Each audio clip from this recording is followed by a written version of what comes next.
This is Saratoga Live. These are Richie's stuffed animals. Coverage is always brought to you in part by America's Best Racing. For the love of the race, visit AmericasBestRacing.net today. Oldest active sporting venue in North America among them. And for the 39,000 plus here, they just witnessed the theft of a $600,000 horse race in the Grade 1, Alabama. Alongside Sarah El Badwi, champion jockey Richie Migliori, I'm Lafitte Pinkai. Yeah, big day for Chad Brown. About to revisit the Alabama, randomized here. Perhaps the race shape a little different than we thought. Worked out beautifully for Brown, Rosario, Seth Klarman, randomized. It shows you the importance of a sharp start no matter what the distance of the race. Because what happened? She breaks so sharply. Keep an eye on her, number 8, and is going to clear any semblance of other speed. And, you know, they talked about maybe Chocolate Gelato. Now you're going to see Gambling Girl at the back there, clipped heels with the 9-horse tax that she tried to cross over and basically eliminated her. But randomized, breaking so sharply, Sarah, and getting so comfortable. And it's not how fast you're going, it's how you're going fast. She got into a beautiful rhythm, and you knew midway down the backstretch, she was going to be a handful. Sarah, isn't Chocolate Gelato supposed to be in randomized hip pocket as they turn for home in a strong randomized? You can tell she was in command. Well, taking a look at that start again, it's not as though she broke too slowly or wasn't asked to show some speed. I think she just didn't have it and didn't run her race today. This is a very dull effort from her, but take nothing away from the kind of performance that we saw from your winner. And I love when Joel Rosario uses a horse's natural speed and rations it out so well. You can see him taking a look back there. He had no challengers late. Chad Brown, second win in the Alabama, very different. You had Dunbar Road from far, far back, randomized here, wire to wire, and credit to Flavien Prat, the adjustment on the fly with wet paint, sensing the pace was slower than anticipated, having her closer to the pace than out the back. Yeah, but she was doing it the proper way, too. It wasn't like he forced her into the race. He said, okay, they must be going slow because she's taking me here. Got into that coveted pocket position. Randomized, went very wide, turning for home, which is something that Joel Rosario does quite often. When he has horse and he's in front, he will give up the rail and put them out in the clear. I think it's his philosophy on riding. His horses just continue to get brave when they have nobody around them. And Randomized just kept finding wet paint, second best. On this afternoon, yes. And for those colors for Seth Klarman, you saw Chad Brown and his daughters leading into the winner's circle. Joel Rosario, his second Alabama, Sarah, blind luck back in 2010. And yeah, it's just a lesson in pace making the race. Absolutely. And I mean, so often we see things on paper not shape up the way that we see them out on the racetrack or vice versa. And I think that just the adaptability that these riders are able to display, and Joel Rosario getting the best of it there with saying, I'm going to go. And it worked out. 3 wins for randomized, all in wire-to-wire fashion. Not easily done at the 1.25 mile distance, probably the only time she'll tackle that distance. In terms of the chase for a 3-year-old filly championship now, Richie, how do things stand in your opinion? I think pretty mischievous from Godolphin, also with her 3 Grade 1s, including the Kentucky Oaks, Acorn, and Test Stakes here in Saratoga, is the leader of this division. But we still have some races to go before we have any definitive answers, right? I mean, we've got the Cotillion coming up. What if Randomized goes to the Cotillion and beats her on the square? Right? Beats pretty mischievous on the square there. Sure. And suddenly, the whole complexion of the 3-year-old filly division changes a great deal. Of course, all roads leading to the Breeders' Cup Distaff in Southern California. Randomized. We'll have much more on the Alabama, unpacking Saratoga's most prestigious 3-year-old race, 3-year-old filly race this afternoon in front of this big crowd. Again, 39,000 plus. Today's race is brought to you by Claiborne Farm. We have 2 left. The 11th and final is off the turf. Late double with race 10. Post time in about 14 minutes. As always, we invite you to join us. Yes, the Alabama is through, but the Travers next week. If you haven't signed up, please do so. Use that promo code SPA200. Take advantage of the $200 deposit match. Bet any track, anywhere, anytime. NYRABets.com. Field for race 10. On the grass for this one. 1 mile.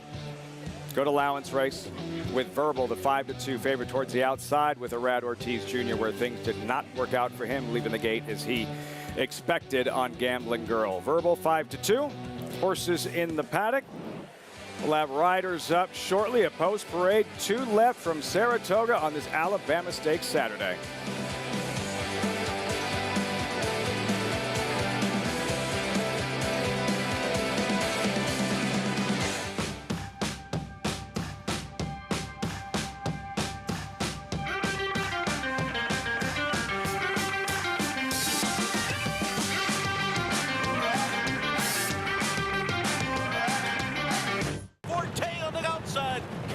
Along the rail, and Forte to win the Breeders' Cup Juvenile.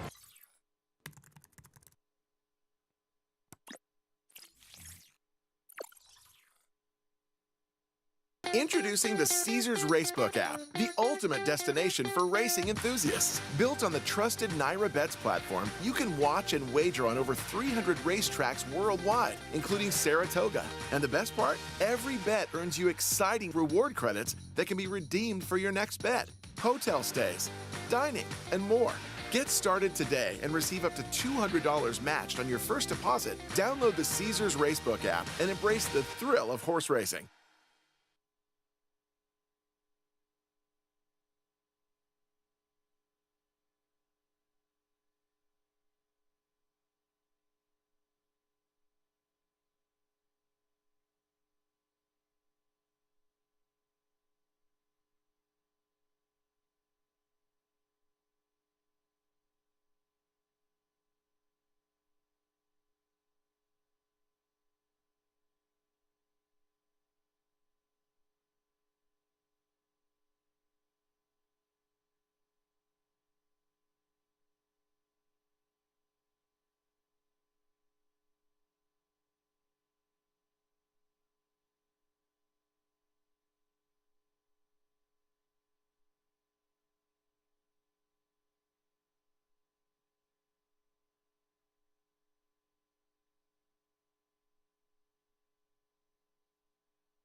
Welcome back to Saratoga Live on Fox Sports 2. As always, coverage brought to you in part by Claiborne Farm. 100 years doing the usual, unusually well. Updated odds, race 10, horses in the paddock. Acacia's in the paddock. Good allowance, race 1 mile. Verbal 5-2 with about 12 minutes to post, 10 minutes to post to make it. Acacia is with us. Acacia, we'll get your paddock report for this 10th race in a moment, but first, want to get your biggest takeaway, a lasting impression from randomized wire-to-wire win in the Alabama moments ago. That Lafitte, Joel Rosario is brilliant in getting a horse to relax on the front end. The pace didn't materialize in the Alabama as we might have anticipated when Chocolate Gelato kind of broke inward in bumping a couple of other horses and then tried to rush up wide and wasn't able to clear Defining Purpose Press, but just wasn't as quick early on. And when you saw that Wet Paint was where she was positioned early in the race, you could tell that the pace was not that quick. Even though Randomized might have drifted a little bit in the stretch and physically, and Chad even mentioned that in the post-race interview with me, she does not look like a horse that wants to go 1.25 miles, but that speed is so dangerous, and the way Joelle got her to relax was a huge key in her winning that Alabama. Nice and settled throughout. Randomized in the Alabama. Acacia, like not a pretty good afternoon for Chad Brown. Runs 1-2 in the Lake Placid earlier in the program. A second win in the Alabama and a live one in this upcoming 10th race with Verbal. Indeed, as Chad Brown will look for his 4th win today with 2 chances in this 10th race. Starting things off with Verbal, a horse that was involved in a bit of an incident last time out and causing him to be elevated from 3rd to 2nd, as the 2nd place finisher Chasing the Crown did cause Verbal to steady back a little bit. The blinkers do go on, just shortcut blinkers, adding on to him in here today. And he's a horse that I thought coming back as a 4-year-old had improved when being gelded. gelded from a physical perspective. Now, he hasn't run since that June 22nd race, and I'm amazed by how much weight he seems to have put on since that effort. He's a big, heavy horse. That's always how he's been. I just do wish that I was seeing him become a little bit more athletic. That said, we'll see if he could build off of that effort, which I do think was against good company. The other one for the Brown Barn is the 2 Napoleonic War, who has become more athletic as I had hoped. He also adds shortcut blinkers, and this was a horse who made his first start of his 3-year-old season last year and his first time as a gelding, which had been something that had really caught my attention. He was green last year. He would be vocal in his races. Again, carried a lot of condition. He looks tremendous, even more fit than he was last time out, and he didn't have the easiest trip from the far outside post. He was a horse I noted last time that I wanted to bet coming back, and especially with the blinkers on, he's forward and sharp in the paddock, and I love what I see from Napoleonic War. The 4 Storm the Court for our friend Tom Amoss, I think, is a really intriguing prospect. I haven't seen him in the flesh since he tried the Pegasus World Cup turf, going 1 mile and 3/8. And my notes that day were that I like him on turf. He just looks more like a miler type, not one that wants to go that far. Today, he's going 1 mile on the turf, which I think is exactly what he wants to do. He also looks like he's really done well with Tom, growing, filling out. He's very strong, looks a picture of health today, and at a big price. I think he's an intriguing prospect. Lafitte? The same Storm the Court who won the Breeders' Cup Juvenile in 2019 at $1 billion to 1 or whatever it was. Yeah. And here he is as a at 6-year-old now. Hasn't won since. It's just the 2 wins. You know, when you win a Breeders' Cup race, you don't have to win another race. Are those the rules? If you only win 2 races, one of them might as well be a Breeders' Cup race. And making his first start, too, for our colleague Tom Amoss. So it's always nice to see these horses kind of get into different barns and see how they respond to a different training regimen. Sure, trying something a little bit different. He's tried a couple of different things to try to see what he wants to do ultimately. He's a very interesting price if you like him and you think that he's going to really appreciate this kind of setup. Another look at Storm the Court. In case you like what she saw, 12 to 1 if you like him.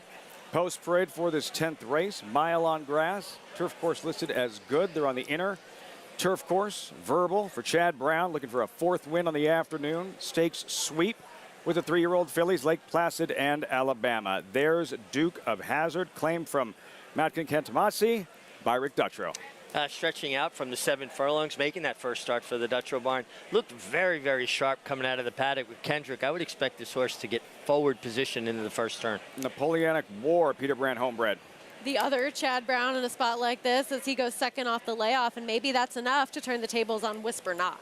Call Me Harry, number 3, claimed from Mike Maker by Fernando Abreu. Yeah, making his first start there. This is a horse that has speed, and I think if he's going to have his best chance, he's going to flaunt that speed, particularly with the services of Luis Saez. Storm the Court, 2-time winner, and he's banked more than $1.3 million. And we haven't seen him since last October, where he was actually running 1.5 miles on dirt in a grade 3 at Santa Anita. Perhaps we'll appreciate this kind of race a little bit more. Number 5, Whisper Not, contender Tyler Gaffleon looking for a 3rd win this afternoon. Came with a relentless and flying finish last time and beat a Napoleonic War, who I like in here, so obviously a contender. Confidence, riding high, Joel Rosario, I would think, Maswell Esquire.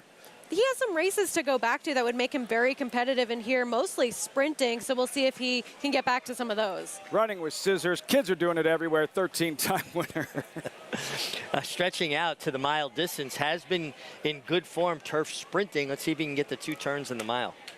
Filoki's Flight, who is quick, been a while since he's raced on grass. I don't love this move, returning to this surface. His dirt form was just so much better, and his last race was not that good. Juddmonte homebred, Verbal.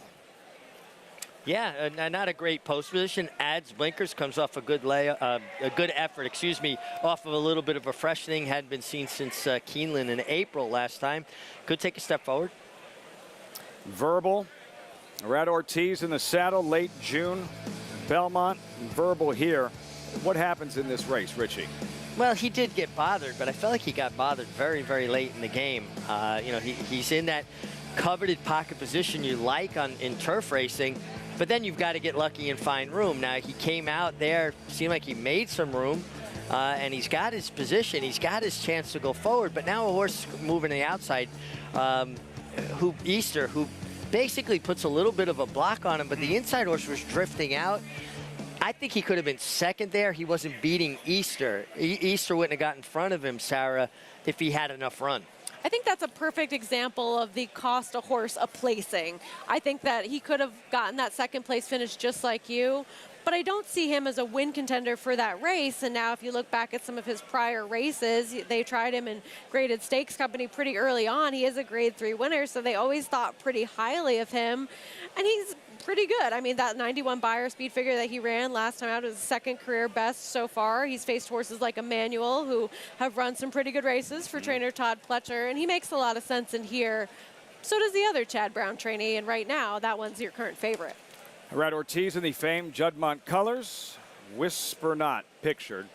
Take a look at his latest, week 2 of the meet. He's on a firm turf course. He's 14-1. Whisper Not, Richie. He is wide and he is closing. Yeah, he followed in the wake of Napoleonic War, who I like in this race today, to reverse the decision on him. Kind of, you could see he floated out just outside of him. He's got that aim, and he comes with this relentless finish. One of Tyler Gaffleone's many terrific rides this meeting. And the reason I like Napoleonic War to turn the tables on him is I just think Napoleonic War really needed a race. I just think he was a short horse. He ran well. And Chad Brown, as good as he is at getting horse off of layoffs, ready off of layoffs, when you get some of these colts, they carry a little more weight. They're a little stuffier. You know, a race is worth 5 or 6 workouts. I just don't think he was the kind of horse that you could train into optimum peak fitness off of works alone. Wagering public in agreement. Napoleonic War 5-2 in front of this big crowd on Alabama Saturday. Acacia, we just looked back at Whisper Not's win on the 20th of July. He has a little less real estate to work with today, the closer does. A little bit less indeed, Lafitte, but I'm in agreement with Richie that Napoleonic War could potentially turn the tables today. And just as he was saying, sometimes, especially with a horse like Napoleonic War who carries so much weight, it takes a little time for them to get fit. Now, you might remember that Whisper Not, I'd actually picked as far as handicapping last time, and you're going to get a much shorter price today, unfortunately. But I really didn't love what I saw from him in the preliminaries on the track because he got so washed out before the race, and he's a horse that I was not overly familiar with. It's a much cooler day today, so I'm not expecting him to get hot, but he is much more relaxed than he was last time out as well. He also looks a lot better in his coat, so I wasn't expecting him to get as sweaty. It got a little bit hot. Again, that just appears to be normal for him, but he looks better in his coat, and we'll see if he can run back to that big effort from him last time. I do think that Napoleonic War could potentially turn the tables, but I think Brendan Walsh has Whisper Not kind of figured out right now, being able to run back to some of those big efforts he had in the past. 3-1 Whisper Not. Napoleonic War 2-1 the favorite, directly to his outside. That gelding, Sarah, your top selection, and Call Me Harry. Just a horse that has some speed, and I thought he ran really well last time. I know that Mike Maker is a tough trainer to claim off of, but Fernando Abreu actually has a positive ROI first off the claim, so that's encouraging. He has that early speed. Luis Saez stays aboard. We know that he's a rider that's generally very aggressive, not going to take that speed away from him. And the horse that beat him last time, Spirit of St. Louis, that's a pretty good horse for trainer Chad Brown. Brown trying for a 4th win this afternoon. Call Me Harry. Maybe he'll try to steal this thing as Randomized stole the Alabama for Brown. 2-1 Napoleonic War. The post-time favorite, Frank Mirmati with the call. Post-time for the 10th of 11 on Alabama Saturday. Thank you, Lafitte. There are the turquoise colors of Rockingham Ranch as Storm the Court goes in. Floki's Flight has loaded. And Verbal to the outside.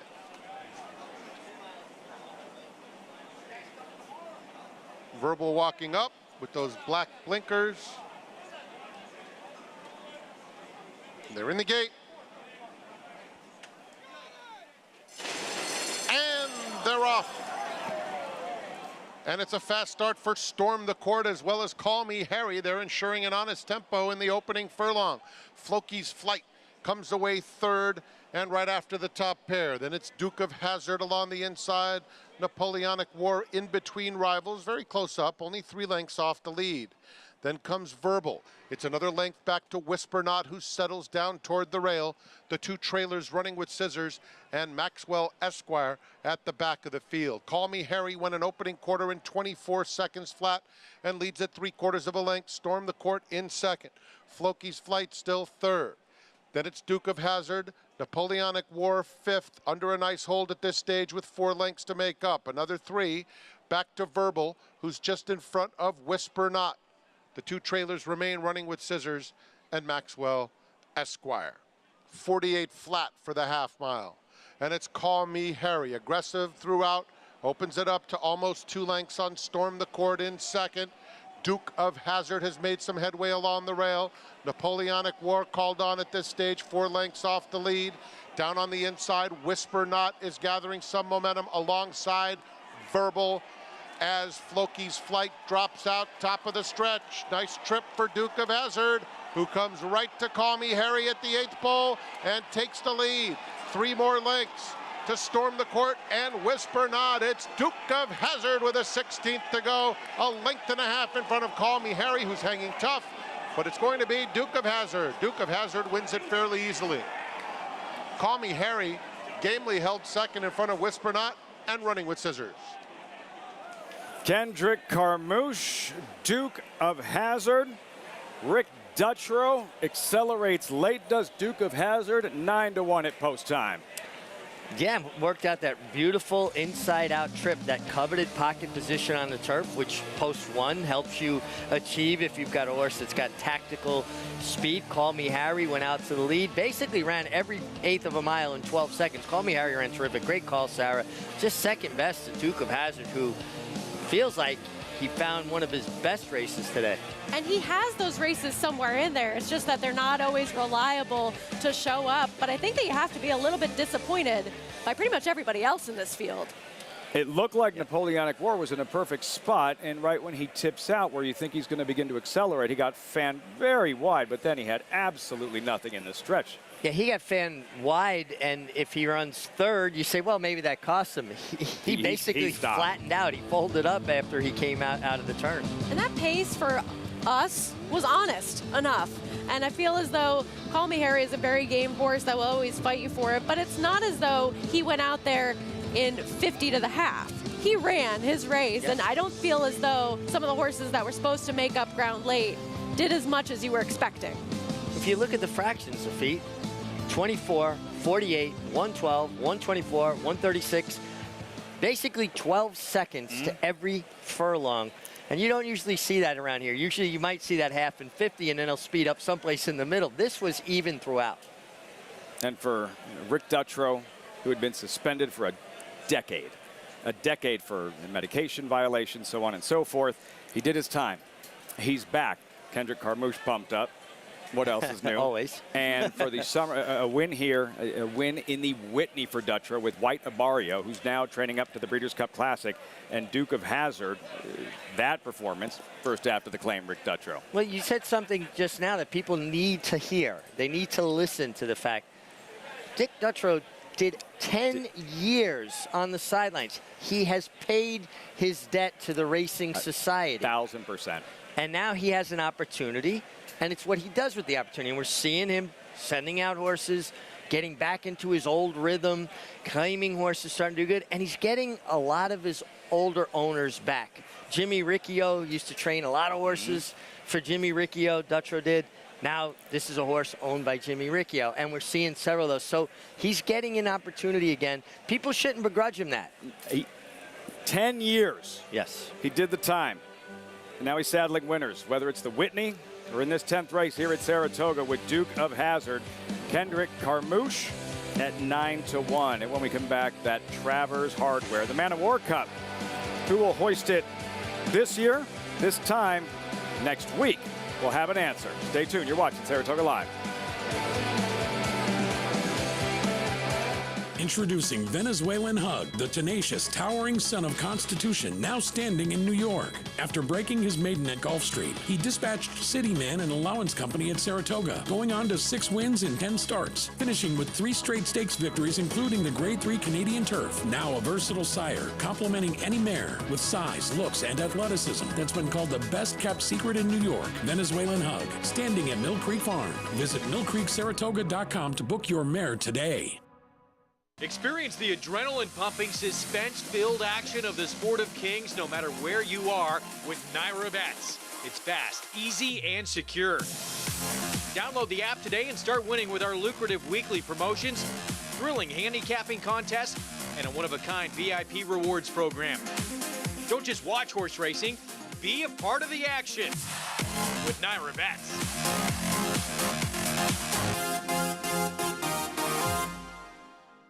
Respect the law. He's earned it.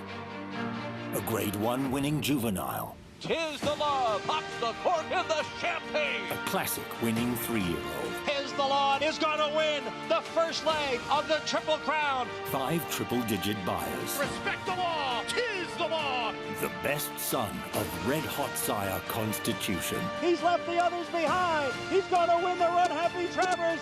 'Tis the law. The best bet for your dollar is Massachusetts Thoroughbred Reading Program. I honestly believe it's the best program in the country, and it's probably the best kept secret. The incentives in this program are awarded to any mass bred running anywhere in the country.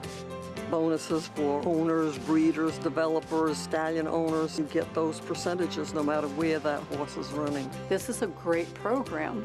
Everything about it. Great to have you with us on Saratoga Live. Here on Fox Sports 2, brought to you in part by Claiborne Farm, 100 years doing the usual, unusually well. On that turf course, we just watched Duke of Hazzard. And they're entering the winner's circle for Rick Dutrow. Kendrick Carmouche winning Pilot with Acacia in the winner's circle. I'm happy to be joined by Kendrick Carmouche. We're talking about outfits for Easter, so I'm covered. Kendrick, I always enjoy an interview with you. You just have like the most infectious enthusiasm at the racetrack, and especially when you win, or even if not. How do you keep that positive attitude with what's a pretty tough game? You know, it's very tough, but at the same time, when you love what you do, you just look to get out there and go try it all over again. You know, that's the best thing about our game. We can ride 3-4 horses a day, and you know, you just got to get back out there and fight all over again. It's all about the confidence. We're already in a place that's highly competitive, so that's going to come out of you.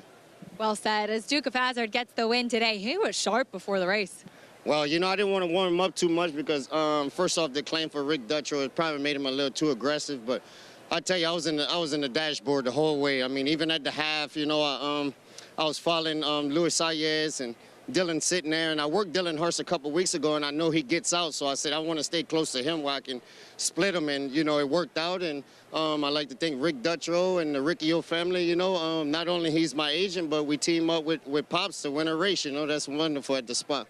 Pretty special indeed. And you talked about knowing the tendencies of another rider's horse, and you always give good insight like that. How important is doing your homework before these kinds of races? Oh, it's very important. You know, I saw when I worked the horse that Dylan was on, they had a ring bit on him, and I see today they had a Houghton on him, so you know automatically they listened to what I told them that I felt in the morning, and I'm sure Dylan worked the horse, so, you know, with the Houghton being on him, I still think they're going to have a slight tendency of leaning out, so I took that advantage, you know. I just wanted to keep that position going the whole way around the track, and it made me a winner today.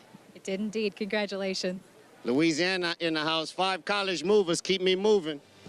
There it is, Lafitte, and that Houghton bit that he talked about. Horses that tend to drift. Kendrick Carmouche. You know when he's paying attention to another horse's bit, he's doing his homework.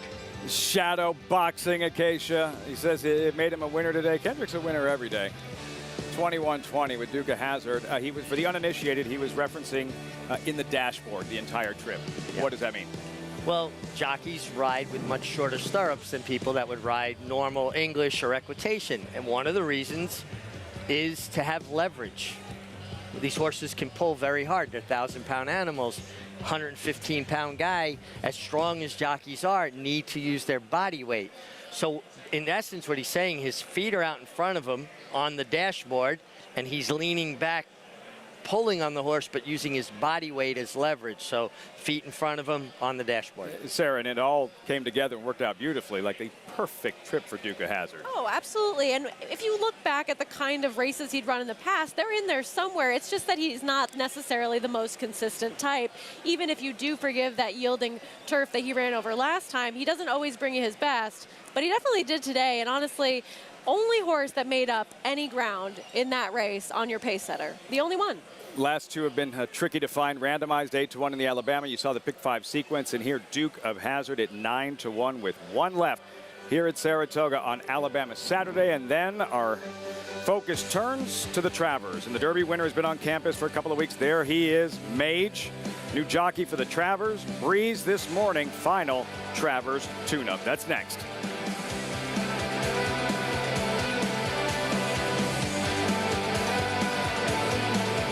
Undefeated Grade 1 winner Mastery was a multiple graded stakes winner at 2, including this victory in the Grade 1 Los Alamitos Cash Call Futurity. Now his progeny are bringing top dollar in the sales ring. His recent top runners include these star performers. Good Girl, Bad Habits, the Mastery filly. Here surprisingly surging on the outside, surprisingly. Midnight Memories, much the best in the Zenyatta. Mastery, standing at Claiborne Farm.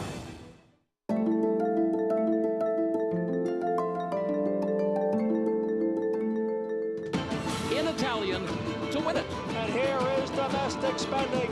And Pearl with plenty left in the tank. Program trading. Ocean Road. It will be McCulloch. Victoria Road down to the line. Will be State of Rest.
Still very lively here at Saratoga with one left. Welcome back. Saratoga Live is always brought to you in part by Naira Bets, just like it says on the roof. Bet any track, anywhere, anytime. NairaBets.com. 7 days till the Travers, the Midsummer Derby. Derby winner, Preakness winner, Belmont winner, reigning 2-year-old champ Forte. Like that'll work in what's shaping up as the race of the year. And you start with the Derby winner in Mage, who's been here for a couple of weeks, coming off that bang-up second-place finish in the Haskell, of which Connection said he was about 70% going in off of this effort, Sarah, that second-place finish to go Rocket Ride. And Mage is such a cool horse in that he's never really had a freshening or significant time off since he won his maiden race at Gulfstream Park. And the fact that he was 4-1 in this race for your Kentucky Derby winner, who's never once run a bad race in his career so far, was just incredible. The fact that you got that kind of value on this horse at a track that plays so kindly to forward types, he ran just fine. Connections really cold-watered and sort of limited expectations in terms of, okay, this is the prep. You'll see the real mage in the Travers. And he still ran a very good race. Yeah. He's been a gem of consistency. I love that the horse shows up every time. And listen, he faced a real rival in Go Rocket Ride there, Richard Mandella's horse. Richard Mandella does not ship across the country because he wanted to go to Max's Hot Dogs on the Jersey Shore. He went there because he knew his horse belonged. Now, we're not going to see him against 3-year-olds. He's going to take on Elders at Del Mar. And listen, that's Richard Mandella's home base, so we understand that. Would have been nice to see him add a little more of that, ability, the depth of ability into the Travers, because we've already got an incredible Travers coming up. I would imagine, Sarah, everybody associated with other contenders in the Travers, they're just fine with Mandella staying on the West Coast with Go Rocket Ride. It's such a competitive race already. Adding one more viable player to that mix just would elevate the level of excitement and anticipation, but also the level of competition everybody else has to be facing as well. So I think they're all fine with it. This, for that chase for a 3-year-old championship, wide open. Derby winner, Preakness winner, Belmont winner, and a champion in next week's Travers. And you'll see it on Fox. Fox Saratoga Saturday, the final broadcast of the summer. Coverage begins 3 Eastern. The Travers, the Midsummer Derby, American Classic Racing Distance, a mile and a quarter, $1.25 million purse. Race of the year as it's shaping up in 7 days only on Fox. How good was a spray earlier today? And for Brown, saddled his second Alabama winner, runs 1-2 in the Lake Placid. A spray, sensational in the Lake Placid. We'll recap next.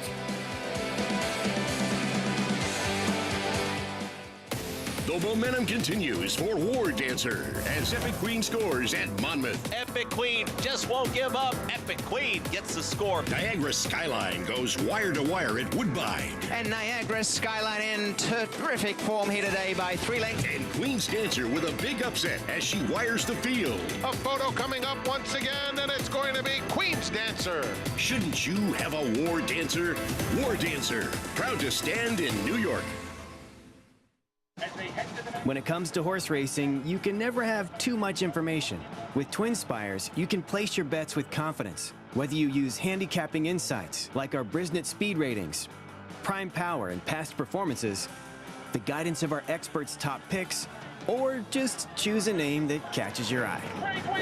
Yes! No matter how you pick your horse, bet with Twin Spires. Start earning your $200 sign-up bonus when you sign up with offer code GET200. It's America's original sport, and no one covers it better than americasbestracing.net. From the sport to the lifestyle, the best races, horses, and destination venues, cocktails, gambling, fashion, and more. americasbestracing.net is a sport for you.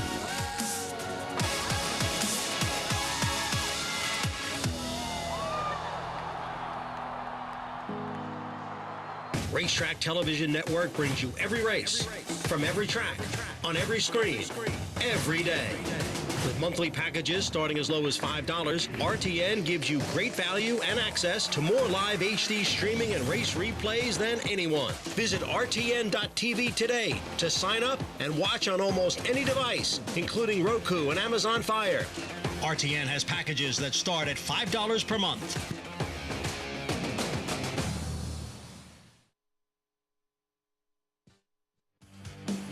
Ten down, 1 left on Alabama Day at Saratoga. Welcome back. You're watching Saratoga Live on Fox Sports 2. About 13 minutes out till the nightcap. Recap the Alabama, now the Lake Placid, Richie, and a spray with the cutback and trip, and the perfect ride from Flavien Prat. Perfect is the right word. This was an absolutely picture-perfect turf ride. Flavien on a spray was able to sit the pocket, found that in-between flight gap, eased out, and she kicked on for home. And Sarah, I just think the 1.25 miles last time was just a little out of her scope. This is more what she wants to do. And even in that race that you're referencing, the Belmont Oaks, she didn't even run that badly, going a little bit further than she probably wants to go. And that was also a day that you needed to be inside saving ground, and she did not get that kind of perfect trip that day. She was out a little bit wider against her stablemate prerequisite, but she sits the perfect kind of trip today, sitting right behind the 2 pace setters, but still able to save that ground. Flavien Prat did not give up a ton of his position and still angled her out for that kind of stretch run. Yeah. Ranjan Homebred, 4 for 5 now. Her only, I don't want to call it a miscue, because yeah, she ran fine in the Belmont Oaks. So it was just 2, that's the only race she's lost. And the way she kicked on late, this more middle distance suits her style, and that's where she's at her best, as we saw today. And that's right, look at that, a high 5 for Chad Brown. We touched on Rushing Fall this morning, and for a spray, Brown not only his 5th win in the Lake Placid, running 1-2. All right, well, looking at those stats, 2018, 19, 21, 22, 23, it begs one question. What happened in 2020? Disappointing. Could have been 6 straight. That was impressive. And yeah, for Chad Brown, running 1-2. Surge capacity rank, I thought, going up the backstretch, and her head kind of going up in the air and a little bit uncomfortable in the middle stages of the Lake Placid. Yeah, it did look like she got a little bit keen at the wrong time when they got down the backstretch. And sometimes it's as simple as getting flushed out of cover. The other thing I'd be remiss not to say, came into the office this morning that I shared with Paul LaDuca and Greg Wolf. Paul LaDuca says, "You want my lock of the day?" And I said, "Yeah." He said, "A spray." And he was confident, and he was right. Lock of the day, zeroed in, a spray, Acacia, impressive in today's Lake Placid. She was, Lafitte, and I really liked her turning back in distance into that Lake Placid. But to touch on what you were commenting on with Chad's other horse in that race that did get a little bit headstrong, whose name I knew a moment ago, and I'm blanking on now, Surge Capacity. But she is a filly that was had just 2 races coming into here. And she wears that bit that Kendra Carmouche was actually mentioning just a moment ago, a Houghton bit or a cage bit, in that it gives the rider a little bit more steering for horses that tend to drift, and that leads me to believe that she's a little bit of a tricky horse to ride. And as a rider took a hold of her mouth, she tended to resent that a little bit and still lightly race. But thing to remember moving forward with Surge Capacity, who can be a little bit tricky. But talking about horses here in this nightcap, we'll take a look at your favorite to start things off. We'll talk about a current Brad Cox and a former Brad Cox, as well as we have a very chatty first-time starter in the 7 Majestic Arc. But as far as the 10 Henson is concerned,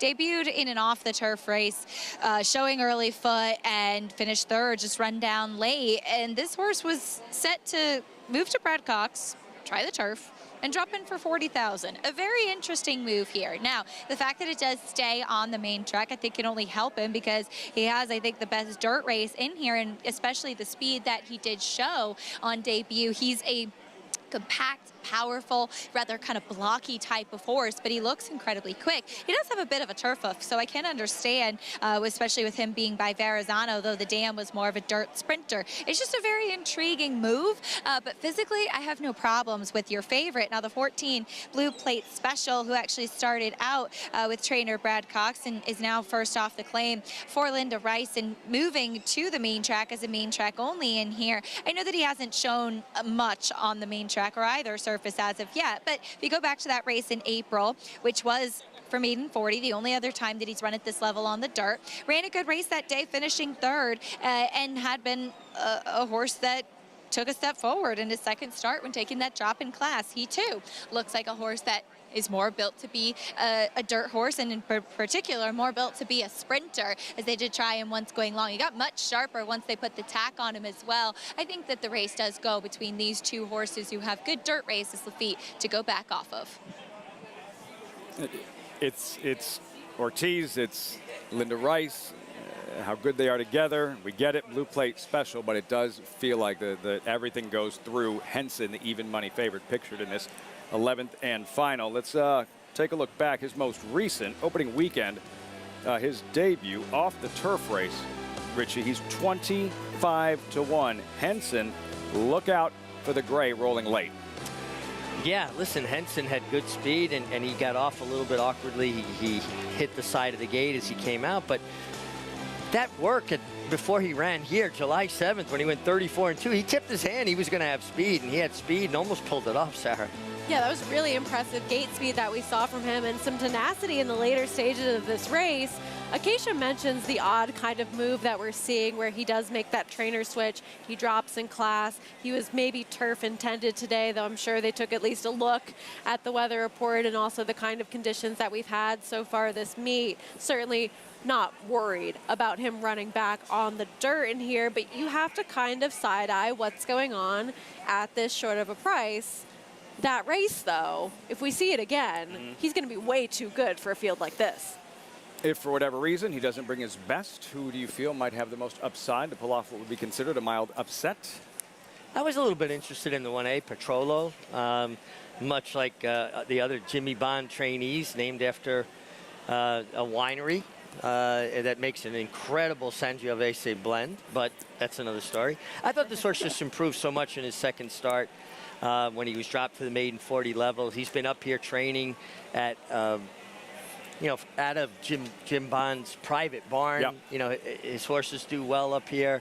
I think Petrolo would be the most likely upsetter if there was to be an upset. Sarah? I have a little bit of interest in the Horacio de Paz first-time starter and the number 5 Ocalusa, but I would have definitely preferred this one if this race was on the turf. The sire isn't exactly known for his first-time starters with Destiny's only 5%, but the older debut runners do tend to do a little bit better. We'll see what we get. This race is very wide open if the 10, Henson, does not run his race. Even money currently. Call to post 11th and final on this Alabama Saturday. Post parade, $40,000 maiden claimers off the turf of the main track. We start with the aforementioned Petrolo and Jamie Torres in the saddle. Yeah, even though he's first in your post parade, he will be the last one in the gate. I don't think that's great going 5.5 furlongs, but I thought his last race was a big step in the right direction. Onofrio, first-time starter, draws the rail. Which is never necessarily where you want to be with those debut runners. The Dam was third on debut, 13 for 23 in the money throughout her career. Production, not as much. Impulsive spending, dirt form, turf form, none of it's very good. He's just going to have to improve. We're going to have to see a race from him we've not seen yet. Her one and only, another outsider, 27-1. Another horse that has just had a lot of chances so far. This one is 0 for 12. They've tried all sorts of different things. We'd have to see something we have not yet seen, just like the 3. Ocalusa, as Sarah said, maybe a fresh face we could be intrigued by. Yeah, and from a trainer that's very proficient with first-time starters. And he's not a trainer that you need to see fast works. He gets the most out of them with slow, steady works. A first-time starter here, a 4-year-old gelding, Majestic Arc, cold on the board. Cold on the board, lower level connections with these kind of runners, but capable horse people. Kern River, first after the claim, Mike Maker. And first time in for a tag on the dirt. His race last time on the turf actually wasn't as bad as it seems, but I don't know that this is going to be his preferred surface.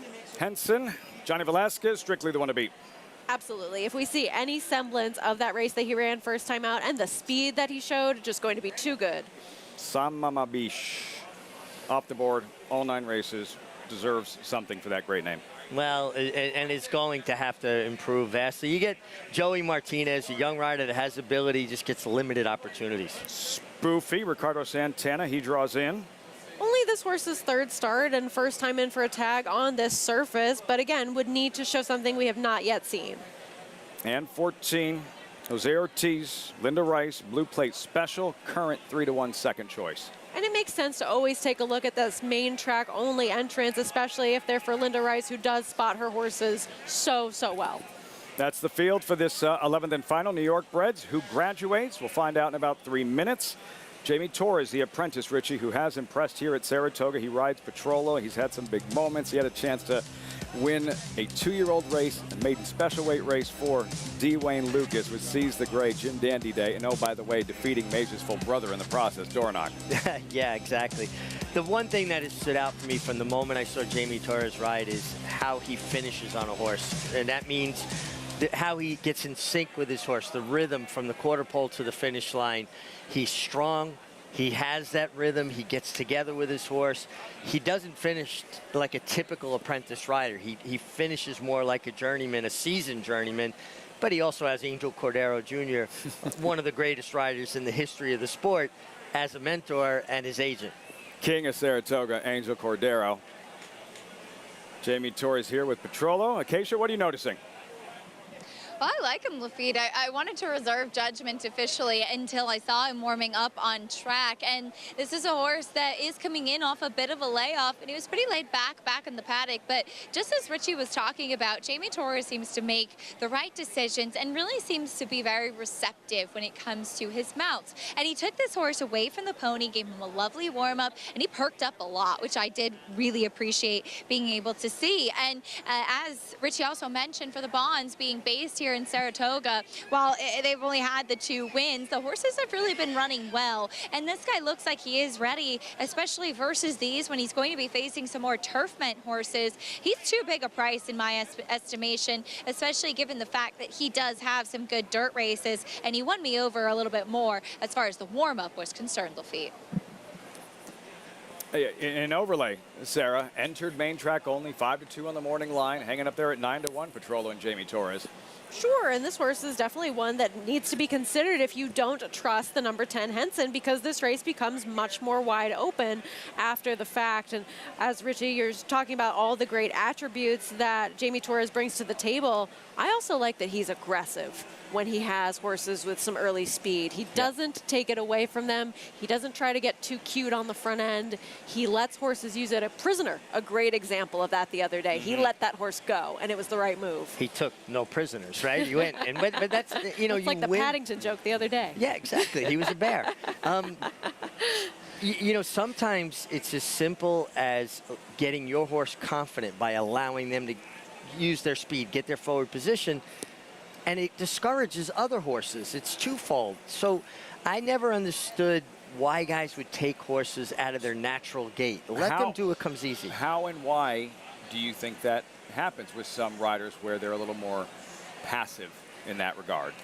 Well, I think, and this is a general statement because there's a lot of riders that have a good judge of pace, but riders don't develop the same clock in their head that they used to.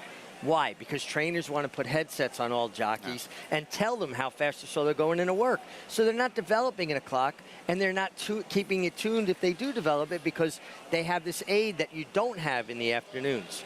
So I think some guys are uncomfortable allowing us to go to lead because they're not quite sure how fast or slow they're going. If you're working a horse in the morning and a trainer told you, I want you to go at this distance, at this speed, hit this mark, how close would you typically get? I was money in the bank. No, I'm serious, dude. I already knew it. I just wanted to hear him say it. Yeah. Come on.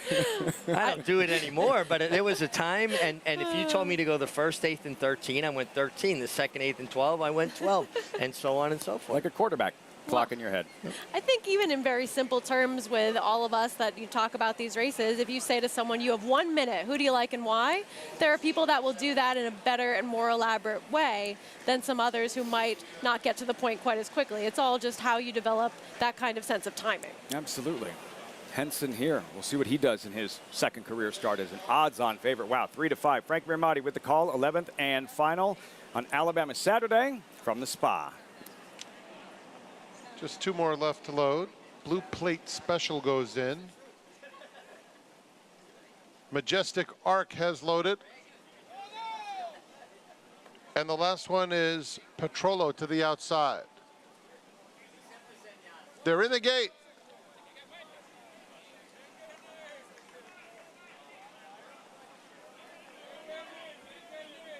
Working on one of them. Assistant starters climbing in.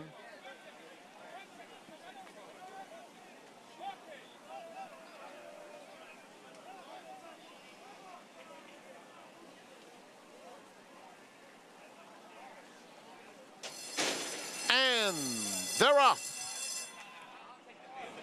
And it's a fast start for Kern River. He and Henson will duke it out in the opening furlong, with Spoofy coming away in third on the outside. Down at the rail comes Okaloosa in fourth, about 2.5 or so off the speed. So Mama Beach has asked for a little bit more at this stage.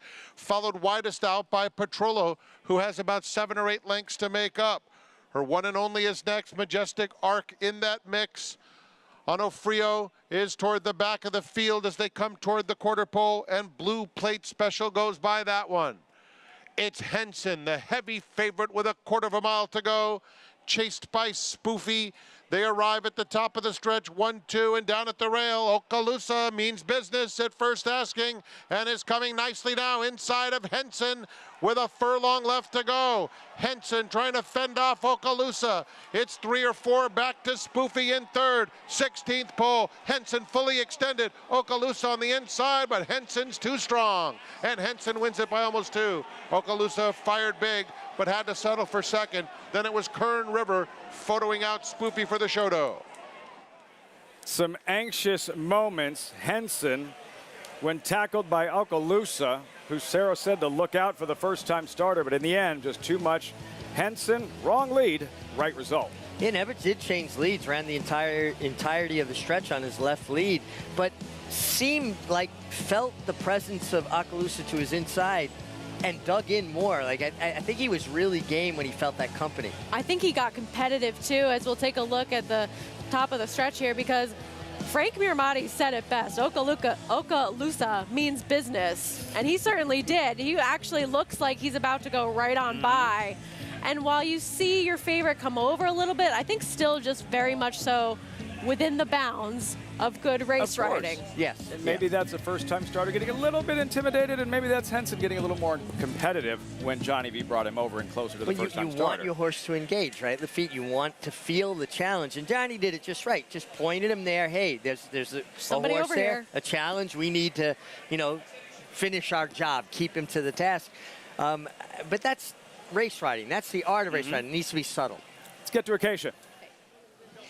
And with winning trainer Brad Cox, Henson able to hold on. He fought there at the end for you. Yeah, he did. I mean, obviously it was aggressive placement, but Saul made the comment when he sent the horse over, let's win a race at the meet. So it worked out. Congratulations to the partners. Win at Saratoga, it's worth a lot. And of course, I have to ask about Wet Paint finishing second in the Alabama. What were your takeaways from her trip? Very honest effort from her. She's always brings it every time. Just second best today, really. I mean, I thought she handled the mile and a quarter fine. Congratulations to Chad and his team. They did a great job. Philly was ready to roll. We were just second best. Good run. I'm very proud of her. Well said. Thank you, Fred. Thank you. Lafitte?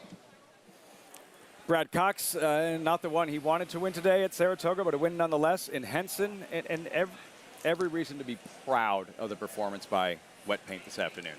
I think he was spot on and very classy in his assessment of the Alabama, not making any excuses whatsoever. Hats off to the other horse and the connections. She ran a great race, and he was proud of his filly's effort. And class act is a really great way to describe how he takes these narrow defeats, because even when Saudi Crown was defeated by Forte, he did not make any big deal about the non-disqualification. He just said we got beat, and that's that. He went so far as to say they made the right call by not disqualifying Forte. That part of it, it's one thing to not be that disappointed. It's another to say, no, that was good. They made the right call. Well, listen, hats off to him. I didn't feel that way, and I didn't have a dog in the fight. But you know what? He had 2 runners that were defeated by Forte, and one of them was pushed out by Forte. And Angel of Empire. Angel of Empire is done for the year. And I always talk about it. When horses get bumped around, you don't know when they're putting all their weight on one leg or another off balance. I mean, hopefully we're going to see him as a 4-year-old. Saudi Crown, we'll see in the Pennsylvania Derby. Have I mentioned to you, Richie, that guy, he's won more than 1,000 races at Saratoga? And he's padding statistics. Have you heard of him? Johnny V. But he's going to be here in footsteps from Irad before too long, because Irad is winning an average of about 60 races a meeting here. Now, when Johnny started winning races, it was a 24-day meet, and then it went to 28 and 36, and now it's 40. But Irad coming up here, he's probably 5 or 6 years away from being right in that realm. What was the average? I know you don't have it right in front of you, but like Sure. Ramon Dominguez has the record for most wins in a single season here at Saratoga. Back then, when you first started riding here, what would it take for a rider to win? A 24-day meeting then. Right. That's somewhere between 20 and 28 would win the meet. These numbers now, I mean, it's a longer meet. These numbers are astronomical. Yeah, it's a longer meet. Also, we only used to run 9 a day, every day. There were no days with 10, 11, 12. So we were running less races, but at the same time, it was so competitive. You're talking about George Velasquez, Eddie Maple, Angel Cordero, and on and on and on. I'm leaving people out. I mean, it was just not that many good mounts to go around. So 20 to 28 would get it done. As we get set to say goodbye, this isn't in stone. Sarah, what 3-year-old are you most excited about for the Travers a week from today? As of now, she can change her mind later in the week. I mean, I have to root for Arcangelo. The story alone about Jenna Antonucci becoming the first female trainer to win a Triple Crown race, and the meeting of all three getting together, got to look forward to it. You get 3 seconds. Forte. For the reigning 2-year-old champ. Thanks so much for joining us on Saratoga Live. Exciting afternoon with Randomized. Joel Rosario, second win in the Alabama, struck with blind luck in 2010. Guides Randomized home. Thumbs up, Joel. And all smiles for Chad Brown, a second Alabama victory. Wire to wire, Randomized in the Alabama. We'll see you tomorrow in the Travers a week from today.